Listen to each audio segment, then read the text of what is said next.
Hello दोस्तों, जैसे कि ऑनलाइन सेलिंग करते हैं तो हमारे प्रोडक्ट ऑर्डर आते हैं। ऑर्डर आने ही हम उस प्रोडक्ट को डिलीवर कर देते हैं कस्टमर तक।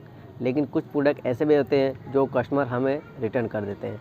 वो किसी न किसी वजह से वह प्रोडक्ट रिटर्न करते हैं और वह जब प्रोडक्ट रिटर्न आता है तो उसके पीछे हमारा बहुत लॉस होता है।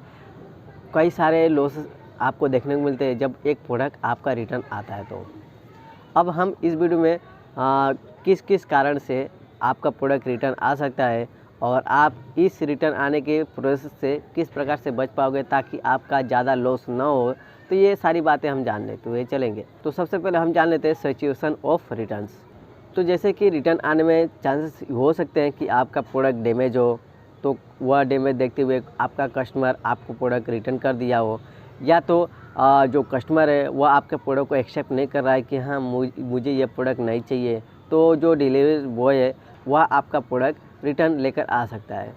थर्ड नंबर पे आपको ये भी देखने को मिलता है कि जो प्रोडक्ट है वह रॉन्ग चला जाता है किसी भी कस्टमर तक, तो वह जो प्रोडक्ट है आपका रिटर्न आता है और इस सिचुएशन में आपका लॉसेस होना लाजमी है। और जो नेक्स्ट सिचुएशन आता है वह है रॉन्ग एड्रेस। रॉन्ग एड्रेस में होता है क्या है कि कभी कभार आप भी रॉन्ग एड्रेस फिल कर देते हो उस पार्सल के ऊपर जो पार्सल आपके कस्टमर तक पहुंचने वाला है, या तो जो कस्टमर है वह अपना खुद का एड्रेस रॉन्ग दे देता है। इस सिचुएशन में भी आपका प्रोडक्ट जो है वह रिटर्न आ सकता है, क्योंकि अगर रॉन्ग एड्रेस रहा तो वह प्रोडक्ट उस कस्टमर तक नहीं पहुँचने वाला है और घुमा फिरा के आपके पास वह प्रोडक्ट आ जाता है। इस सिचुएशन में भी आपका बहुत ही लॉसेस होता है। और समटाइम कुछ ऐसा भी होता है कि आपका प्रोडक्ट कहीं खो जाए, या तो चोरी हो जाए, या तो कोई भी डिलीवरी बॉय उसमें से कोई प्रोडक्ट निकाले और दूसरा प्रोडक्ट ऐड कर दे। और साथ ही साथ कुछ ऐसा भी होता है कि आपका प्रोडक्ट किसी कारण से डिलीवरी ऑफिस में ही पड़ा रहे और वह डिलीवर करने के लिए निकला ना हो, तो इस कारण से आपका जो प्रोडक्ट है वापस रिटर्न आता है और इसके पीछे भी आपको लॉसेस देखने को मिलते हैं। अब चलिए जान लेते हैं कि आपके प्रोडक्ट को रिटर्न आने के बाद किन किन चीज़ों में लॉसेस आपको देखने को मिलते हैं। जैसे कि पॉलीथीन हुआ, जिस पॉलीथीन में आपने उस प्रोडक्ट को पैक किया है, या तो बॉक्स हुआ जिस बॉक्स में आपने उस प्रोडक्ट को पैक किया है, वह पूरा तरह से डैमेज हो जाते हैं और आप उसको रीयूज नहीं कर पाते हो। क्योंकि अगर आप रीयूज करते हो तो आपका प्रोडक्ट फिर से उसी प्रकार से डैमेज होगा जो पहला प्रोडक्ट गया होता है। तो अगर आप देखोगे तो यहाँ पर आपका पहला है कि पॉलीथीन पैकिंग पॉलीथीन वो अगर आप डैमेज हो जाती है, प्लस यहाँ पर अगर आप बॉक्स यूज़ किए हो तो वह पैकिंग बॉक्स भी आपका डैमेज हो जाता है, तो आप उसको रीयूज नहीं कर सकते। मतलब कि आपको वापस अगले प्रोडक्ट में नया लाना पड़ेगा। आपका एक तो प्लस प्रोडक्ट आपका सेल नहीं हुआ, और सेल नहीं हुआ प्लस आपके पीछे जो पॉलीथीन लगाई हुई है, जो पैकिंग मटेरियल लगाया हुआ है, वो आपके बर्बाद हो जाता है। अब यहाँ पर जो आपका पेपर हुआ, जो एड्रेस लिखते हैं वो पेपर बर्बाद हुआ, प्लस यहाँ पर आपका जो टेप हुआ, मतलब कि आप जिस टेप को यूज करते हो चिपकाने में कोई भी एड्रेस को, वो आपका बर्बाद हुआ। और भी सारे चीज़ें जैसे कि आपका एक टाइम, आपका एक स्टिकर, और साथ में आपका पैसे भी तो बर्बाद ही होते हैं।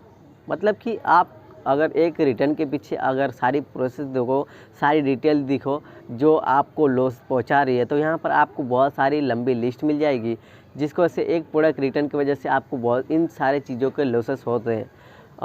कस्टमर को बस यही दिखता है कि हाँ हमने प्रोडक्ट रिटर्न कर दिया है, लेकिन उसके पीछे हमारा कितना लॉस हुआ है वो एक कस्टमर को नहीं दिखाता है।